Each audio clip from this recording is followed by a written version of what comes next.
Assalamualaikum warahmatullahi wabarakatuh dan salam sejahtera. Alhamdulillah nahmaduhu wa nusalli ala rasulil karim. Saudara Timbalan Perdana Menteri Datuk Seri Zahid Hamidi, Premier Muhammad Johari, Saudara Rafizi Ramli, Menteri Ekonomi dan Keluarga Kementerian, Menteri-Menteri, Menteri Besar dan Ketua Menteri yang ada, rakan-rakan yang saya muliakan.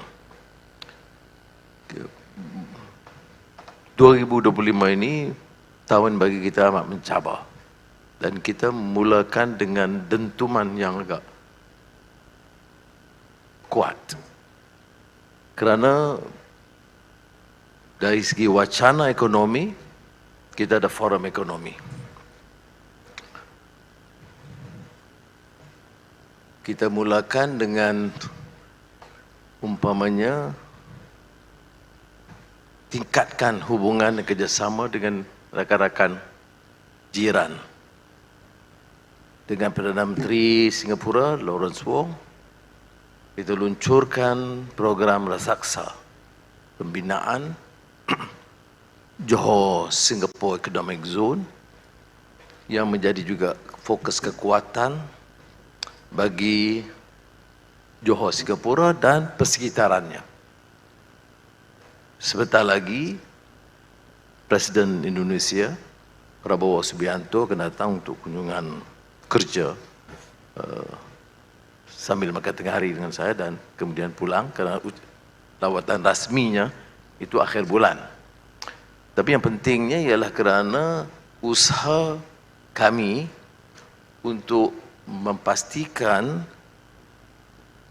Indonesia Malaysia bekerjasama mengangkat kekuatan ekonomi, dan di antaranya ialah kerjasama dengan syarikat utama Indonesia dan khazanah dan syarikat utama di Malaysia, termasuk dalam bidang digital yang kita tekankan sebagai transformasi digital.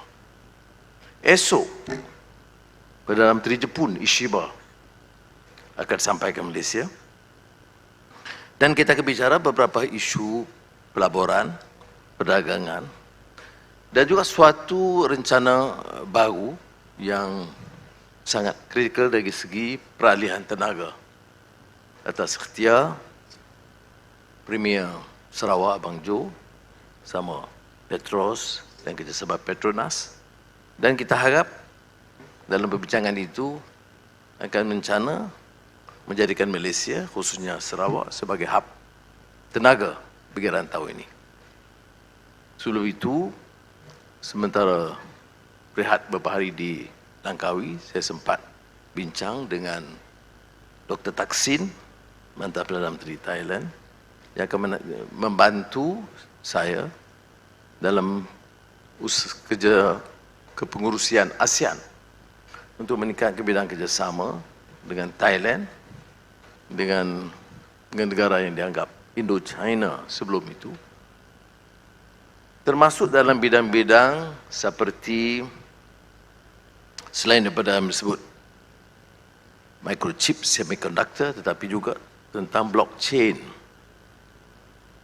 yang menjadi juga suatu bidang atau aspek yang harus kita bukan sahaja terokai tetapi tangani sebagai satu kenyataan yang tidak boleh dirongkai. Sebab itu forum ekonomi seperti ini memberi ruang kepada kita. Seperti mana saya sering tekankan kepada KSN dan Sri Samsul Azri, mengingatkan jentera kita supaya fokus kita itu mencari helah dan jalan untuk mengangkat kekuatan ekonomi. Saya hanya sebut hal-hal yang agak baru ini terokai. Kerana kalau kita ketinggalan seperti kita dengar sebentar tadi, walaupun seperti mana industri semiconductor di Pulau Pinang itu agak lama, tetapi kalau tidak sedia untuk meneroka bidang baru, kita akan ketinggalan. Dan kita harus ada banner kekuatan yang menyeluruh yang saya katakan tadi, supaya kekuatan ini dapat membantu kita mengangkat semula. Beberapa hari lalu kita juga meluncurkan tahun melawat Malaysia. Kerana kepengurusian ASEAN ini hanya sebagai suatu kesempatan untuk kita membina kekuatan bersama rangkai ASEAN yang disinggung oleh saudara Rafizi sebentar tadi, tapi juga memanfaatkan negara kita bersama yang lain. Yang ini yang kita tekankan bersama dengan Perdana Menteri Singapura. Dia tidak lagi umpamanya menganggap kekuatannya harus di Malaysia dan yang lain itu hanya pinggiran, atau kekuatannya di Singapura, yang lainnya pinggiran, atau kekuatan di Thailand, yang lainnya pinggiran. Tapi tidak, mencari jalan dan kaedah dan ikhtiar untuk menyelesaikan, termasuk membincangkan isu-isu yang merumitkan kita, termasuk Myanmar.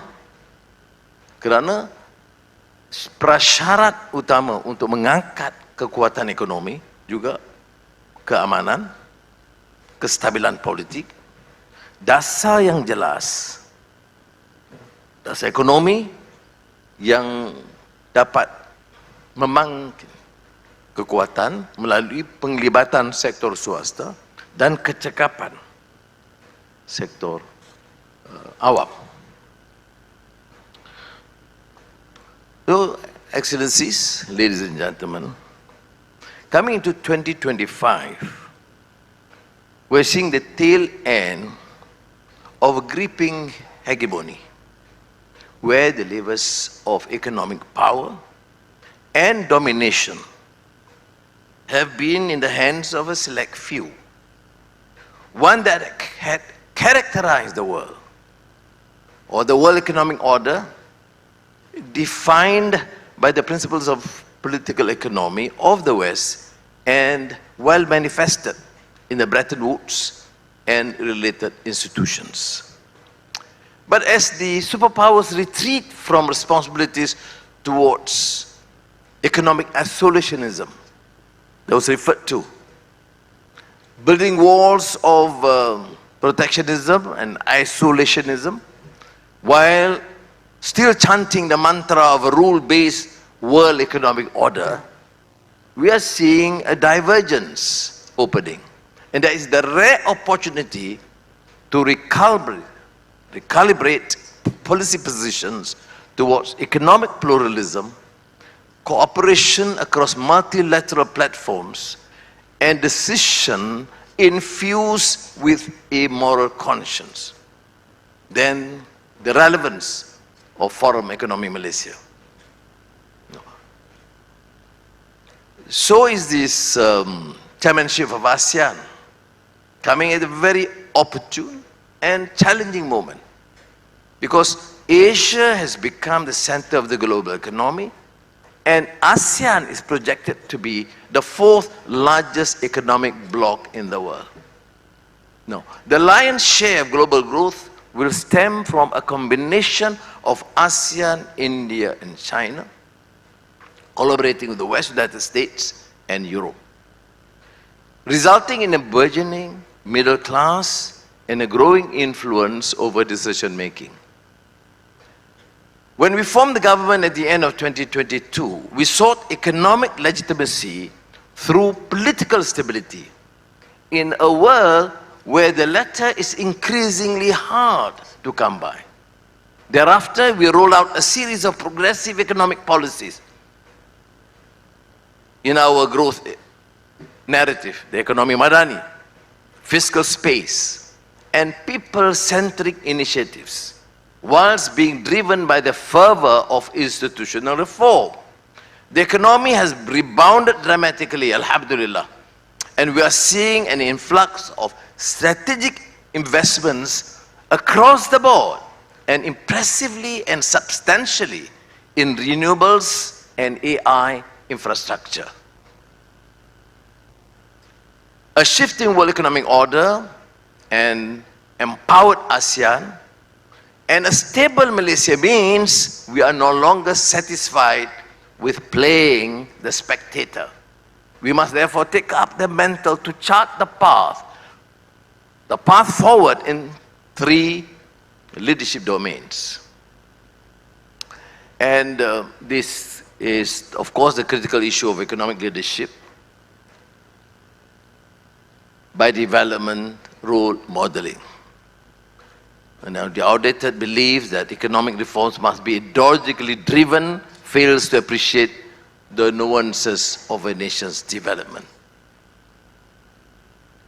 So, encouraging purely market-led growth should not be seen as being incompatible with the implementation of a comprehensive social agenda that advances equity, which means we cannot marginalize communities, and ensure that policies should not exacerbate poverty. Excellencies, ladies and gentlemen, both are mutually reinforcing. A robust economic foundation is essential for sustainable growth, enabling increased revenue that expands fiscal space and then allows for greater investments in education, healthcare, and social mobility. It's interesting that when I responded to the question during the media conference in the presence of Prime Minister Lawrence Wong, the interest was, of course, the mega project HSR. And my response is, it's no longer the business of the government, because our focus should be education, research, healthcare, and basic infrastructure, including dealing with the issues of poverty and issues that are critical to the masses, affecting them annually, like the focus on projects that can deal with the issue or resolve partly the issue of annual flooding, which means more allocation for flood mitigation programs. Now, this is to my mind the foundation of Ekonomi Madani, humane economy for social justice, a concept that we have advocated for decades and reiterated in last year's Khazanah Megatrends Forum. Not dissimilar to the progressive capitalism of Professor Stiglitz, this is where governments are bold in setting rules, for example, on environmental protection, financial regulations, and others needed for the proper running of the economy to ensure that it works for all and not just for the few. In 2024, Malaysia successfully tamed inflation, reduced unemployment, and stabilized our currency. We have, thank you. But I must remind my colleagues, the cabinet members are here, we are not here to promote a culture of contentment or complacency. We always admit and accept the fact that there is room for improvement, and I always popularize what George Bernard Shaw used to say, the room is big for improvement. Now, but we have to acknowledge the fact that we have had record highs in job creation and also the best performing stock market in ASEAN. Internationally, our foreign direct investments are historic and our region leading in the areas of semiconductors and data centers. In 2025, here comes a challenge that you must address and deliberate during this forum. We want to double down on our geographical centrality as a conduit for electricity, talent, and supply chain diversification. Specifically, ASEAN energy grid, from Laos across to Thailand, Malaysia, Singapore, from Sarawak to IKN, Sarawak undersea cable to Semenanjung and to Singapore. It's a fantastic feat in terms of advancing ASEAN its cohesive force, and in terms of energy, grid for ASEAN region. At the same time, we want to refine our expertise in oil and gas, semiconductor, and Islamic finance, so we can be the global market leaders in each field. It's our neutrality, centrality, and openness for partnership that makes us a natural hub for all. Now, economic leadership is about getting the fundamentals right. It's sticking to the prerequisites of high growth, low inflation, and fiscal discipline. Nice mantra, difficult to implement. Yeah. Low inflation, fiscal discipline. My goodness, in 2 years as finance minister, I realized fiscal discipline is a tough job.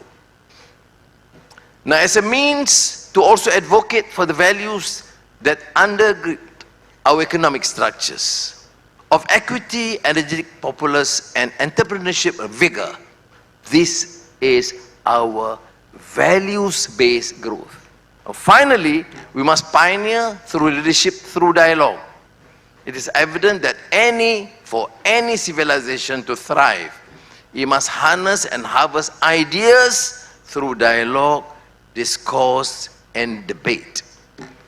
Besides its intangible value as intellectual exercise, such engagement strengthens policy making, making it more robust, comprehensive, and empirically grounded. It gives more sense to the meaning of democratic accountability.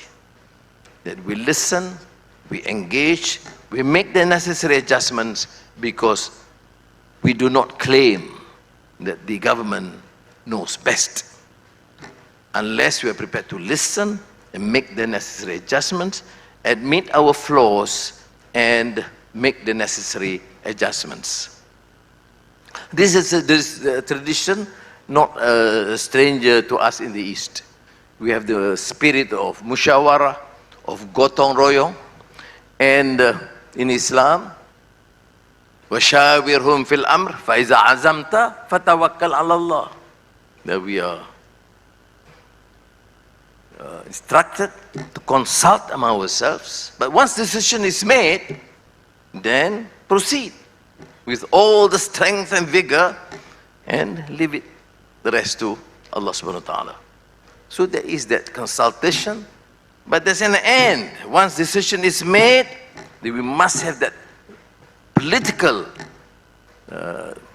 resolve and the spirit and the commitment to implement to the best of our ability. This is what is required in a country, because continued debate on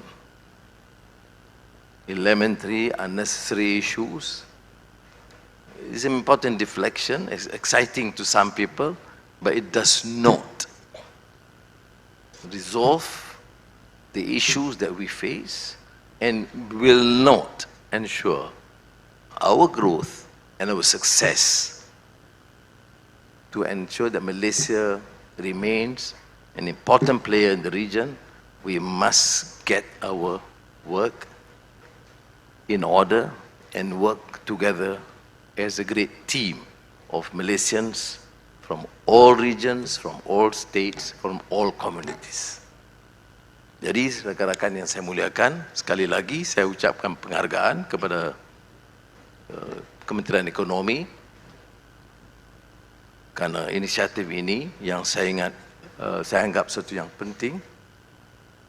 Kerana kalau kita mau mengangkat martabat ekonomi dan negara kita, kita tidak boleh lengah lagi. Tidak boleh terbawa-bawa untuk bicara hal-hal remeh yang hanya melemahkan kita dan mengancam kekuatan kita. Ini peluang kesempatan terbaik untuk negara ini.